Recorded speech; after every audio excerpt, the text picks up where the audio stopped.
the United States of America on an H-1B visa.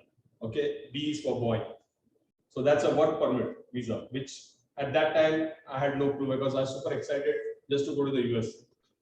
But just to take you a little back, I am from India.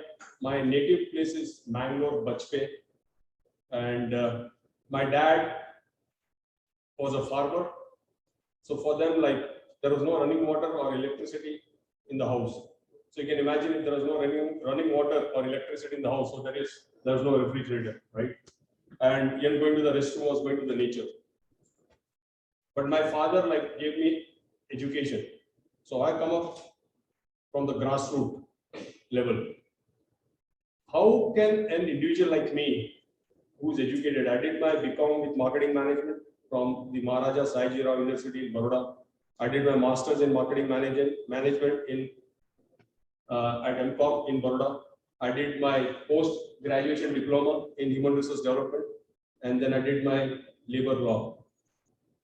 I just did the labor law. But I just want to share how the traffickers or perpetrators are so street smart.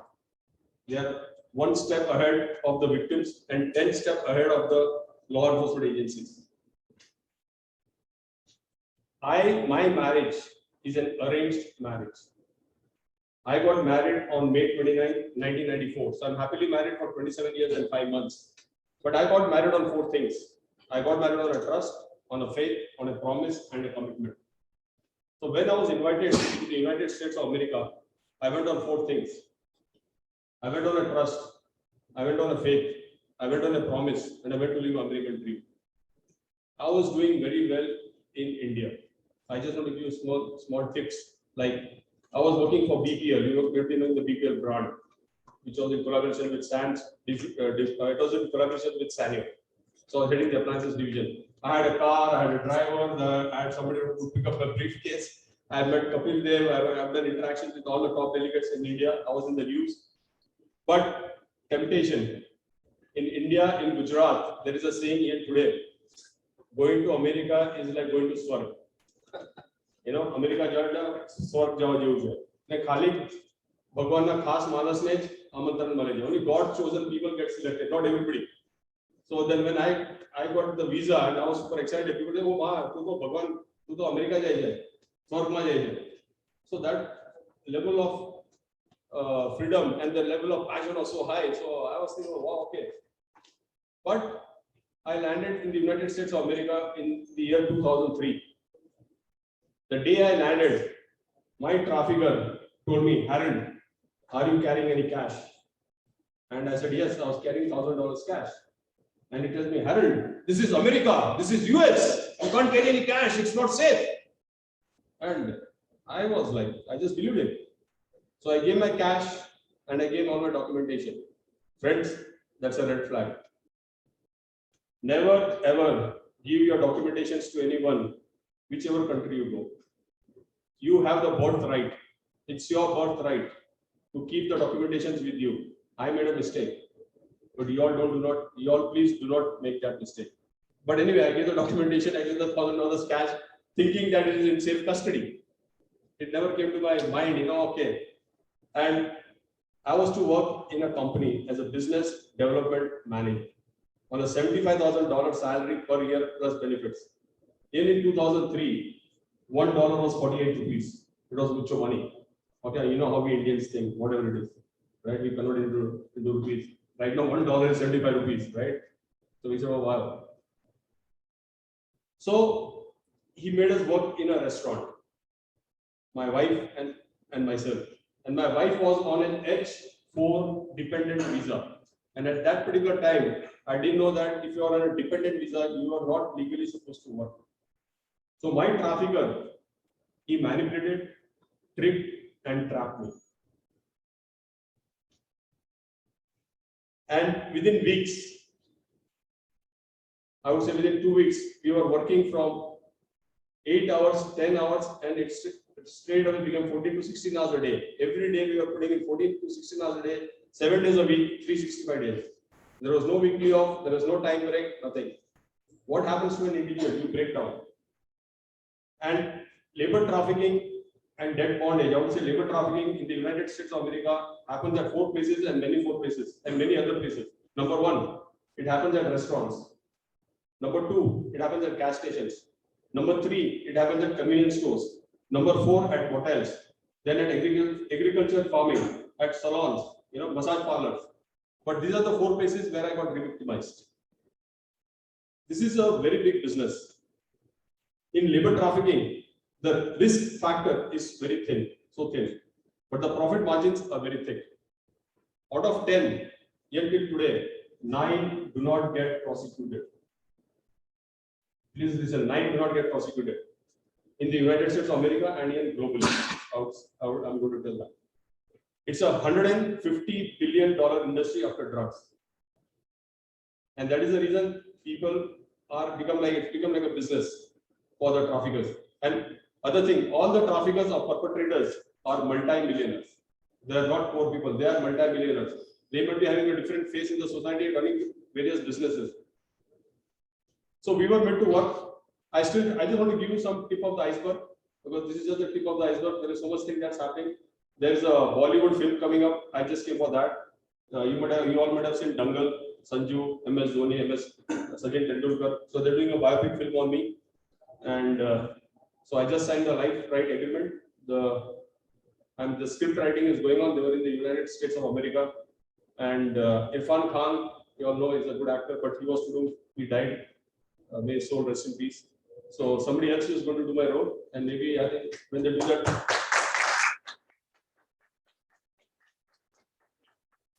Yeah, thank you. So I think maybe when they do the role, I'm going back to Bombay. I'm going to share them the script. I'm going to share about your organization, the United World School of Business, that I did a presentation there. So maybe whoever does that role might come and do some shooting here. So Dr. Meenakshi, are you open to that? Absolutely. Oh, good. So maybe then your students can be there, right? So maybe it could be something. I want something to be very real, the movie. So it's a big blockbuster silver screen movie coming up, like Maricon, there's so many movies. So, and the overall objective of the movie that they're doing on my life story from India to the White House is that whenever anyone walks out of the film on that day, he should be a changed person. And the overall objective of me talking here today is to inspire you and tell you that even if you have boyfriends and girlfriends, you have a broken relationship, you have unemployment, pandemic is going on, you might have been a victim of any crime, or you have no money. Come on, you have a better day, you are alive. I always tell, suicide or silence is not a choice or an option or a solution. So always 4 things to take away from my presentation today, friends. Number 1, be happy. Number 2, think positive. Number 3, never quit. And number 4, the most important, believe in yourself. And that is how I changed. If I can do it, you all can definitely do it. I was at Gurgaon just 2 days back. I was doing a presentations, a full class at IILM. And before I was entering, I always preach in the US and worldwide. And outside they're written in one of the classrooms, where I always say, people tell me in the US when I was going through the rough situation, Dr. Meenakshi, is that Harold, it is impossible. You cannot make it. You are done. You'll be deported back. You'll be jailed. But I always tell very loud and clear with my own example. I don't say. I said it will be impossible for you, but for me, I am possible. So always have that willpower, that determination, that goal. Aim high, achieve higher, and aspire happiness. So we started working in the restaurant 14 to 16 hours a day. And I tell you how this business operates. See, there is a way people don't know. I'm also learning like you, but I know the entire roots how this labor trafficking happens not only in the US but worldwide, but especially in the United States of America. The traffickers will provide you accommodation next door or within the premises. So you cannot tell that I cannot come to work because labor is available 24 hours. So if it is rain, shine, or snow, you have to come to work because you're just from here to that conference room I was sitting. It was very that much distance for me to go to work. So the first day after 2 weeks, I was coming home at night 2 o'clock, my wife and myself. So we were so super excited because I had 2 boys. Bradley was 7 years old, my older son, and Rohan was 4 years old. So I was so super excited to meet my kids because we always grew up as a joint family. So the moment I opened the door, my younger son was sleeping at the door inside, with his head facing the door. I hit the door so hard on his head that even today it triggers me. And my older son was sleeping on the floor, 6 feet away, just in his undergarments. So we were staying in one bedroom apartment with no microwave. I didn't know for a couple of years how to use the thermostat. So this was our everyday scene. What happened? My wife broke down emotionally, sentimentally, and I just didn't know what to do because I had a wife and 2 kids. Comes August, the same year, and my traffickers, how they break you down psychologically, morally, financially, spiritually, in all respects. They cut you down into pieces. They chop you. Comes August, the same year, he tells Harold, you need to take a bank loan. I was from India, you remember, right? 2003. Okay, I was working at a credit card, but most of the transactions are cash. He said, you need to build a credit. I'm going to buy you a house. He showed me a couple of houses, but that was just a brainwash. And I said, I don't want a bank loan. I said, I just need my salary. For 18 months, friends, my wife and myself did not get paid a penny. And we were made to work 16 hours a day, 7 days a week, 365 days. So anyway, to cut the long story short, I was taken to the bank. Still today, I don't know which bank it was, in Cincinnati, Ohio. I go to the bank, there is a lady, bank manager, everything was all planned. I'm in the cabin, I signed. I was in the cabin for maybe like 6 minutes, and there I get a check in my name of Harold D'Souza, a 5-figure check, dollar check in my name. My trafficker drives me down in his car, a very luxurious car, takes me to his $1 million house and tells me, Harold, you're a rich man, let's celebrate. And then he gets 2 scotch glasses, short glasses, he puts scotch, it was late afternoon, and says, Harold, cheers, let's, you're a rich man. So that time he gave me a scotch, but let me have some water.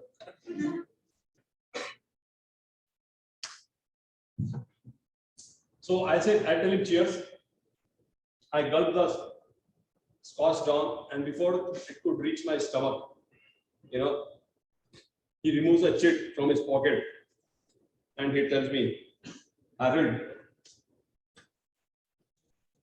he shows me the chit and tells me, Harold, you owe me this money. Now, can you believe it, friends? It was not $10,000. It was not $20,000. It was not $40,000. It was much more. And I was like, in 1 second, I lost 4 things. I lost my voice. I lost my courage. I lost my hope. And I lost my freedom. When you don't have a penny in your pocket and somebody tells you that you owe me so much money, and I said, from where the hell am I going to get that money? But by God's grace, I never said a word. When the FBI agent was saying, Harold, what did you do? I was just quiet. And before I could realize what hit me, he comes and pats me on my back hard and says, Harold, come on, let's go. You owe me much more. And I said, oh my God. So it was not just this amount. Then he said, you owe me much more. After many years, I realized that was a debt bondage. So how they try to control you. Next day, my trafficker withdrew all the cash or all the money from my bank account. So there is a lot of fraud that has happened. I cannot share it right now in 60 minutes or maybe like in 5 hours. So that's why there's a biopic film coming out. And I don't know how they decided to do a film on me. I always tell, I got appointed by President Barack Obama in 2015. So there was a press conference and there were all delegates.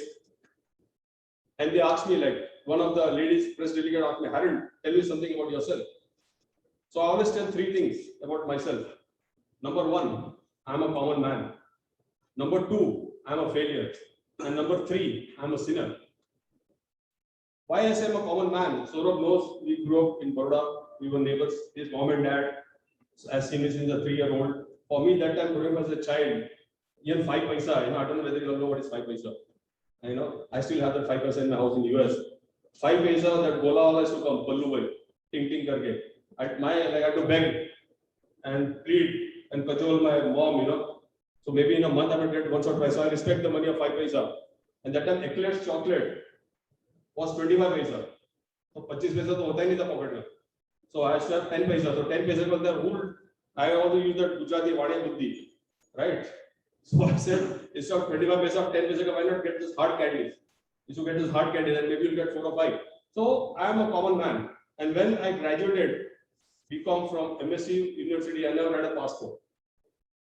So I don't like people tell me you're at the White House, people come and take my autograph. I look at I said, come on, here I'm a common guy. But I do respect everybody. Number 2, I say I'm a failure. And honestly, I'm a failure. From 3rd grade to 10th grade, I failed in all subjects. So don't be disappointed if you get a B, C, or you fail. That's okay. Because failure is the path to success. So I was always promoted and pushed to the next level. But after 10th grade, I clicked. And I'm going back to Baroda at the convent of Jesus and Mary Girls High School. So Sister Nirmala, she always invites me. There's a very big event. Every time she facilitates me. When I was in the school, I was like maybe 20 feet away from the stage. I never went on the stage. But now every time I go to Baroda, she calls me on the stage. Sinner, it's a fact. I always say it took me a lot of time. I failed on 4 P's. I failed as a parent. I failed as a provider. I failed as a protector. And I failed as a person. But today I want to inspire each one of you. I turned obstacles into opportunities. I transformed or flipped the 4 P's into passion, purpose, prayers, and power. And why I say I'm a sinner? Honestly, I'm a sinner. You will not believe. My trafficker, you all have fights, you're going to see fights on the streets. My trafficker slapped a full-fledged jhapad my son in front of my own eyes. For what? Nothing. He didn't do anything. To teach me a lesson, to break me down. And what did I do? I just watched. So my son might have cried for 180 seconds or 3 minutes. But till I go to the graveyard, it will still stick to me. So there are certain things that has happened. And I just couldn't do anything. And I didn't react. I didn't reflect. But I always tell God, like, forgive me. So these are certain things I always tell friends that making a mistake is not a mistake. Making no mistake is a mistake. Repeating a mistake is a big mistake. But learning from a mistake, like I am doing, and educating students or the community members to live a happy life is not at all a mistake. So comes December. I told you when I grew up in Gujarat or in Mangalore, Bajpe, there was no refrigerator. Here to have Gola was a big thing. So it snowed. I said, oh wow, man, this is God's country life. I never saw snow in my life. So we get a note from the school teacher that both my sons cannot come to school if they do not wear snow jackets. But they had sweaters from India, just see-through. Okay. Now I don't know what there is a snow jacket. So my chef, Binda Paje, which you might see in the news, he went and bought 2 snow jackets for my kids. The next day, we get a note from the school teacher that both my sons cannot come to school if they do not wear snow gloves. So they had those wooden gloves from India. But these are some certain cultural things which I didn't know. Excuse me. So my chef again, he bought those gloves and my kids went to school. But this is a red flag. So I do presentations in schools, high schools, so that in the bus driver, the front office, admission delegates, they can recognize the red flags in the case of labor trafficking or even sex trafficking of the kids. So I could have been rescued at a very early stage. My path to freedom in the United States of America took me 133 months. So don't think that I just reached the White House in the blink of an eye. 10 years, friends, I was not talking. I never opened my mouth. It was only my wife who used to talk. It was a stigma, it was a shame. And I used to think how this happened to me. I was totally demotivated, demoralized. My self-esteem was below ground zero. And I could not recover, I could not cope up. I said, how this thing happened? And there was no scope for me to come up back in life. I even things of committing suicide, I didn't know what to do. But Can you imagine my trafficker, when I fought the case, he hired a guy to kill me. When you see in movies, whether it is Agnipath, I don't know, there are so many Hindi movies, when you see blood, people being shot, killed, you say, wow, what a movie, man.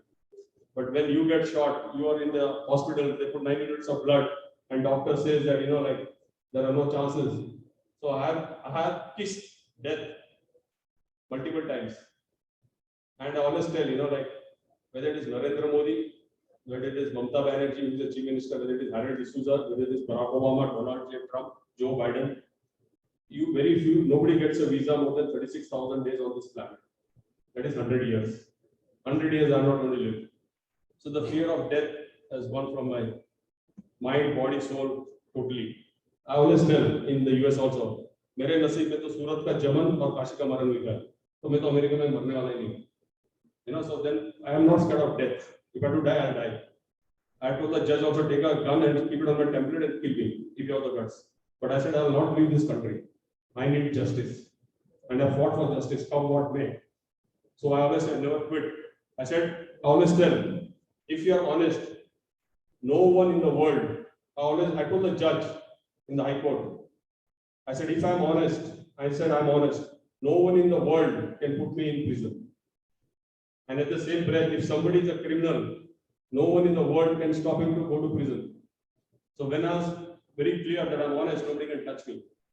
So after 1 year, my wife could not take it anymore because he had fixed $2,000 salary for my wife and never paid a dime. So after 1 year, my wife confronted the trafficker in the kitchen and I was sitting on the buffet at about morning 10:30.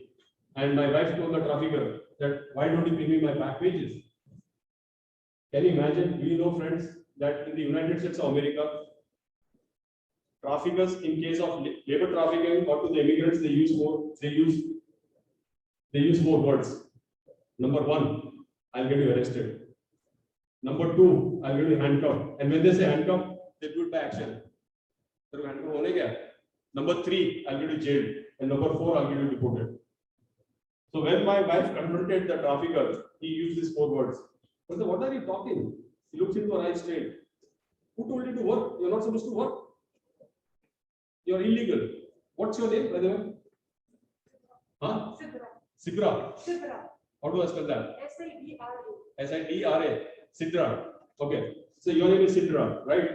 But in United States of America, if you are undocumented, nobody, there's a nickname, only one name. They'll not tell Sidra, come here. They'll say illegal, come here.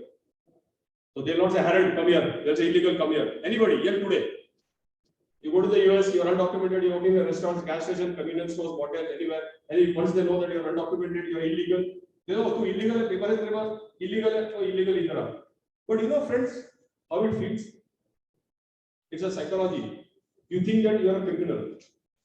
So they used to always tell me, so then it went into my mind, body, so that I'm a criminal. He told me that undercover cops come to the restaurant, so don't talk to anybody. So I was scared of all the Americans.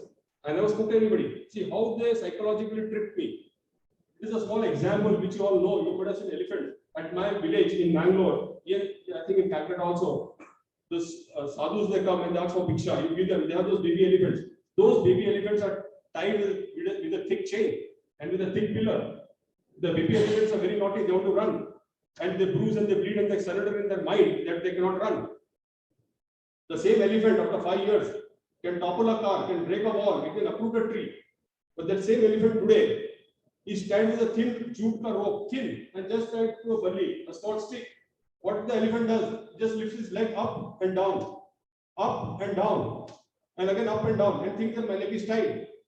But in the blink of an eye, like a straw, it can break it. Same way in the case of labor trafficking, or in the case of sex trafficking. People say, why didn't you run away? Why did you do this? You have to be trauma informed. That so much things have happened in that his or her life that they think that I can't run away. And the trafficker has so much mesmerized you that you have no chance of going away. So he tells my wife, you're illegal. I can get you arrested. My wife was quiet. And then my wife tells the trafficker that, why don't you pay the $1,000 that Harold gave you? Can you believe me? He calls me, he looks into my eyes, and he tells me, Harold, what cash? What money? You didn't give me any cash. yeah, I don't know how to tell you, friends. If you lose money in business, somebody cheats you, in some transactions, you don't feel that hurt. It is a question of trust. It's a question like where you give on trust. And that is when the Gujarat India mein kawat hai, Bhagwan ke ghar der hai, andher nahi. My chef, he heard it. He was in a similar situation somewhere else. And he told me that on Harold, you get to run away from here. Otherwise, you are dead, your wife is dead, and your 2 sons are dead. And that is how I took up the case to the US Department of Labor, Federal Building. My wife's case went to the Wage and Art Division at Columbus. We both won the case after 6 months. But what happened? Did I get the money? He filed for bankruptcy. You don't know how I struggled. It was every second, every minute, every hour. If you are a victim of human labor trafficking in the United States of America, you get abused every second, every minute, every hour, every week, every day, every month, every year.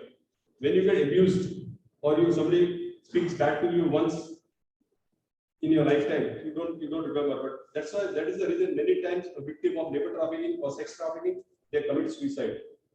Because community members do not accept them back in the communities. And that is what I'm trying to do today. I want to be the voice for the voiceless. I want to be the voice, courage, hope, and freedom for all the victims who cannot stand up and talk. And I want to support them. I want to be their shield. I tell in the US, many people do not get paid. I fight for them. If they have to shoot me, come and shoot me, but you cannot touch anybody whom I'm fighting for. They have to pass through my body. And that's the reason I give them back wages. So that's the reason I want to tell you, if you have friends in the United States of America, and if you are coming to the US for further studies, contact me, contact Saurabh, contact Dr. Meenakshi, go to my website and contact us. It's always better to be prepared. Precaution is better than cure. It is better to be safe than sorry. And what happens? I was thrown out of the restaurant. My things went from bad to worse. He hired a guy to kill me. He went to kidnap my kids. There are a lot of things that has happened. I don't share. I share only about 25% in my presentation. And it will come mostly in the biopic film. My wife was sexually abused. So, but we stood as one family and my 2 sons. And how I turned obstacles into opportunity. This should be an inspiration to each one of you today. Go back to your house. Go back today or tomorrow and thank your principal, Dr. Meenakshi. Oh, okay, Driller, I love you. Thank you for teaching me. Tell your professors. You all go very fast and tell your boys and girls, therefore boyfriend and girlfriend, go and tell your mom, thank you for sending me to this college. Thank you for paying my fees. We take certain things for granted. And we think that, okay, it's easy money, but you don't know how much your mom and dad have sacrificed to get you here. They may not keep a good cell phone, but they will be providing you all the cell phones. You have professors sitting here. Go and talk to them. Make them your friends. Once you graduate, come back and give back to your university. You might be the future, maybe Chief Minister of Calcutta. You might be some actors. You might be a lawyer, doctor. You might be an international figure. Go live your dreams. Follow your dreams. Everything is possible. If I was in the United States of America, being homeless, I didn't have 25 cents to buy a candy for my kid. I'm telling you, you might have seen hunger. I have seen starvation. Starvation is that I was ready to eat it from the trash can. And I've seen that. And today also I respect that. I prayed a lot during my trafficking times, but I pray much more now. I need God more now. I need community members more now. It's not that just become out of the situation. I would have just lived a happy life, but I'm very happy because my 2 sons are doing very good. I always believe charity begins from the house. I do not want to be in the White House. I do not want to be on the Bollywood film. I do not want to be on the Hollywood film. There's a Hollywood film coming up there by Martin Sheen. Go on the Google. The teaser trailer is out, and the name is Two. The teaser trailer is out, and the name of the movie is 2TOBE. That is to be free.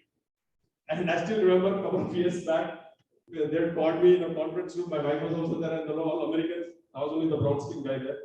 And they said, "Oh, Martin Sheen is doing a movie on you and something." And I just asked, after 5-10 minutes, I said, "Who's Martin Sheen?" And people they were so shocked, including my wife. And I took I was an idiot. It was like asking who's Amitabh Bachchan. But anyway, so Martin Sheen is from Ohio. He's a very nice guy. He's a very good guy. So he's the executive producer. So you can see him on Google. So the teaser trailer is out. The movie should be released, I think, the next month, and same with the biopic film. So these are all small things. I never dreamt I'll go to the White House. People ask me like, how did you go to the White House? I said like in one of the press conferences, and then I realized, oh shoot, I don't know how to go to the White House. I never applied, right? If you want admission here, you need to apply, right? I never applied. But they contacted me in the month of early of 2015. The interview process went for long, and I didn't know what was going on. President Barack Obama was the first president in the United States of America, and in the history of America, they announced the United States Advisory Council on Human Trafficking. And I was one among the 11 who was appointed as the first Indian American to be appointed in the White House. And at December 16, in the evening 6:30, I get a call from the White House. Harold, congratulations. It was just like a 45 seconds call. And you've been appointed, now you can go and announce. I said, okay. I used to work at Cincinnati Children's Hospital from 3 to 11:30. I was doing a grassroots level job. I really respect whatever job you do it with passion.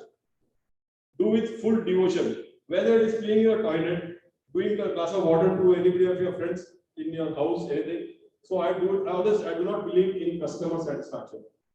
If you have this funda in your life, friends, that you do not believe in customer satisfaction, you will be a winner in life. You should have only one principle in life: customer delight.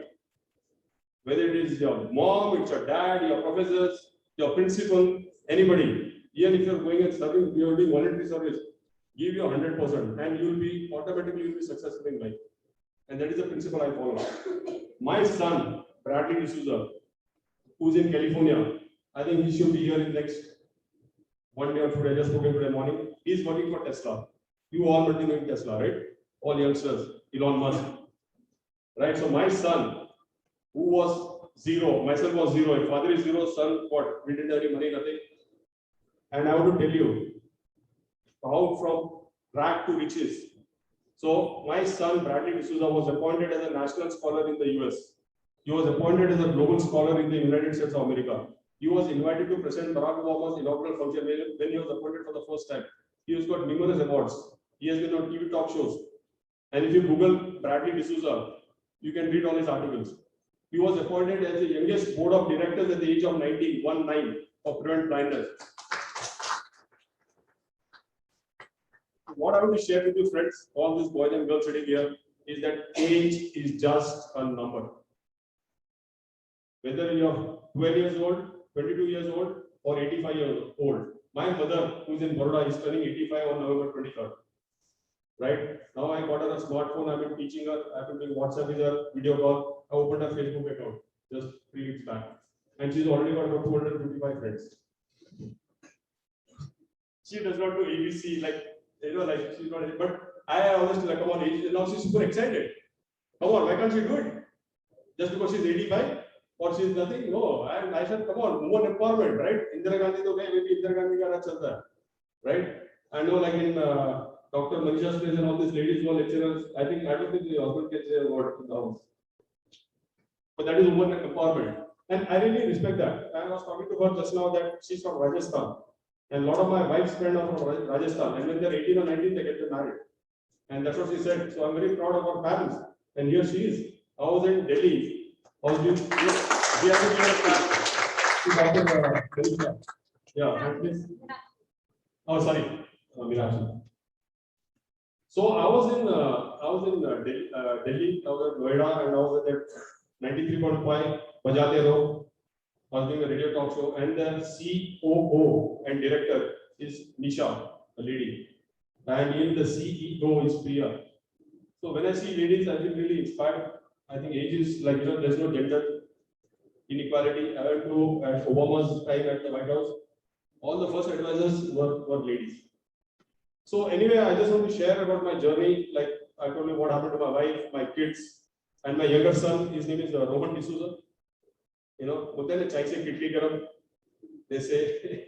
So both my sons are doing very good. I'm very proud. I am a very happy father. You not believe, I believe in empowerment.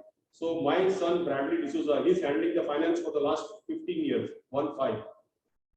So I'm financially retired. Even today in the US, all our, whether it is our credit card, our telephone bill, our light bill, everything my son pays. Even when I was working for Cincinnati Children's Hospital for 11 years, he managed my salary. So I believe in empowerment. Like I feel believe in flipping. It's like a pyramid. In the house, the father is the head. Final. बाहर नहीं जाने का, नहीं जाने का, picture नहीं जाने का, नहीं जाने का, फोन नहीं मिलेगा, नहीं मिलेगा, राइट? पैसा चाहिए पॉकेट नहीं चाहिए, नहीं मिलेगा, काम करो, पढ़ाई करो, बस पढ़ाई करो, राइट? मैंने मेरे बच्चों को जो भी करना है कर, पढ़ना तो पढ़, नहीं पढ़ना मत पढ़, मैं भी फेल होता था, but my I should tell them, my mind is what I'm telling them. I said, what did I do, right? So you need education. I don't say you don't need education, but you need common sense. I always tell that. So my older son graduated 6 months early from University of Cincinnati, which I didn't know. I never even asked about their education. But पूछता भी लोग समझ में भी नहीं आता, right? So my wife only managed all that, and they were into a lot of extracurricular activities just to volunteer. We volunteer again today as a family. So volunteering is very important.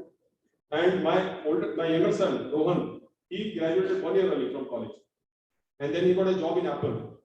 But he was a very good tennis player, and he won the state championship when he was in the high school and all. He was the captain, and I saw his game. He was too good. I could see him like win the Wimbledon. But whatever trauma we went through in our life, it affects the child more than the parents. Like if I'm not smoking, or if I'm smoking and he's not smoking, and I smoke, he'll sit next to him and smoke, it will affect him more than me. So I just want to tell you today one thing. You have a lot of kids in your family members, with your brothers, sisters around. Do not be scared what the child speaks. When the child does not this, but be scared what the child sees and hears. So one day I was talking to my wife in the afternoon and telling that, I'm not going to live because my traffic attorney is going to kill me and I could see it. That is, I'm dead. My son, Rohan, was playing on the floor, facing the wall on the ground there, almost this much distance. And we both are having a conversation. He comes and taps me. I look behind. He says, Dadu, if you die, what happens to me? Who will take care of my schooling? And it was like God talking to me. And I said, oh my God, I got to live. In United States of America, like I'll drink this water. I want to share some living examples with you all.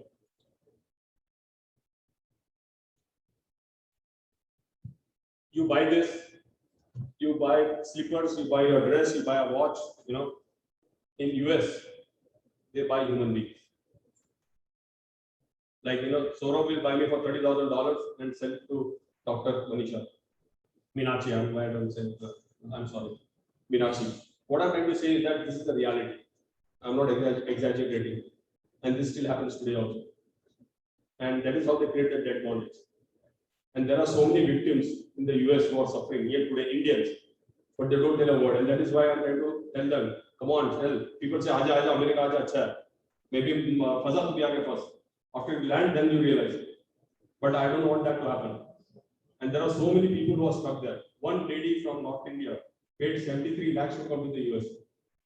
And after 5.5 months, she didn't know how the route was. She paid the agent, like Rob said in his speech, do not pay the agents. After 5.5 months, she was deported now. And she said, never ever I will go back to the US. Because the agent will not tell you the route, how you are going. And once you go there, you are stuck. I have met so many Mexicans, Guatemala people from Nepal, India, Pakistan, you name it. I work with them. That is what I do. 90% of my time I work with the victims. They come to the border jungle from Mexico, Guatemala. There are horrific stories, but I'll just tell you one incident. It is multiple incidents. They come through the jungle, they are in a group. Maybe they are a group of 30, only 2 make it to the US. They run out of food because they have to keep walking day and night. They might be carrying water, they have only so much water left, and people are fighting for water. So they have no food, so they eat grass, they eat leaves.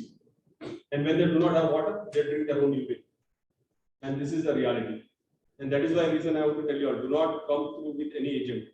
Or if you are paying an agent, reliable one, just pay and ensure, again cross-check, again talk to your professors, talk to your parents, talk to somebody, call me up, come to the US or here to Canada, I've got a branch in Canada. I'll get you connected, we cross-verify. One girl from Bangalore just called me last year. And she messaged me, then she called me up, and I pick up calls. Even if it is midnight, 2 o'clock, if I don't pick up, I'll always call back. So she called me and then she told me, Harold, I got a job, I got to take a thing, and it was in LA, Los Angeles. And I said, what is your salary? She said, $8,000. Straight away told her on the face, you'll become a victim of such stuff. $8,000 a month, nobody gets paid. So you have to understand what happened. What do these traffickers do? They'll ask for your photograph, they'll ask for your credentials, and there are so many people who have become victims. Number one. Number two, especially girls and boys, especially girls, do not get married on Shadi.com or like go through Shaadi.com, or especially to people who are in the US, or become Facebook friends, and they say I'm in the US. Just because he's in the US does not mean that, oh, doodh ka dulha hua, or he's a good guy, including me. So I'm just telling you, because I get so many cases of domestic violence from the girls. I just got one recent case. You know, that girl is from Bombay. She got married like that. And now she has got divorced, she's in a shelter home, and now she's independent, but there are a lot of horrific cases. So get married. I'm not saying not to get married. There are good people also there. But just don't jump. Do your research, do your investigations, talk to people who are there and find out, and then take the next step. So I think I'll not take much time. When I talk, I just keep on talking. I started a non-profit called Eyes Open International. It's a non-profit organization registered under 501c3 in the United States of America. I still affiliate with the White House, with the United Nations. I have branches in 8 countries. I'm trying to open branches in 50 countries. The overall objective of this goal is that America is the destination, but countries like India, Pakistan, Mexico, Guatemala are the source. So I realized during Obama's time, I told them that particular time also, that in the US, in labor trafficking, there is no full stop. If whichever the president comes, we'll be helping, rescuing victims of labor trafficking. There's no full stop. To do a full stop, you have to go to the source country. I always give an example at Niagara Falls, right? Dr. Meenakshi, I said it right? Yeah. So she's there, and she sees 2 kids drowning. So she saves 2 kids. Then all of a sudden, there are another 2 kids being drowned in the water. So she looks at me. I was walking. She said, "Harold, come here. I need your help." So we save another 2 kids, and by the time we save 4 kids, there are another 2 kids being drowned. You know, come on. So we go and save the other 2 kids. So we save 2 kids. Dr. Meenakshi saves 6 kids, and then I run away from there. She called me, "Harold, come here. Where are you going? I need your help." I said, "No." I tell her, "Dr. Meenakshi, I want you to take care of the 6 kids. I want to see who's going drowning them." So same way in case of labor trafficking in the US, we will be just saving people, but we have to stop from the source. You know, so it's a teamwork. Teamwork makes the dream work. Eyes Open International is not my organization. It is your organization. It is our organization. Today, Harold D'Souza is dead, or Harold D'Souza is not there. Is gone.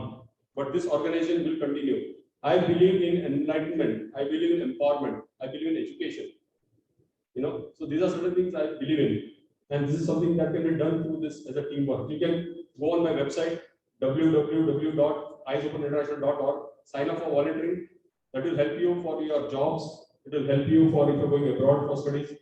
Here, whether it is to Canada, US, you can only say that I'm volunteering for Eyes Open International. So these are certain factors that sitting in the house, you can do a lot of stuff, even if you are in the pandemic. So this is what I'm doing right now. And I came to Calcutta. I was able to meet Saurabh also, and I'm thankful to Dr. Meenakshi for inviting me here, and all of you for inviting me and allowing me to speak here and share my journey from pain to pleasure, darkness to happiness or light, or from hurt to happiness. So thank you very much, friends, and Vande Mataram, Mera Bharat Mataram.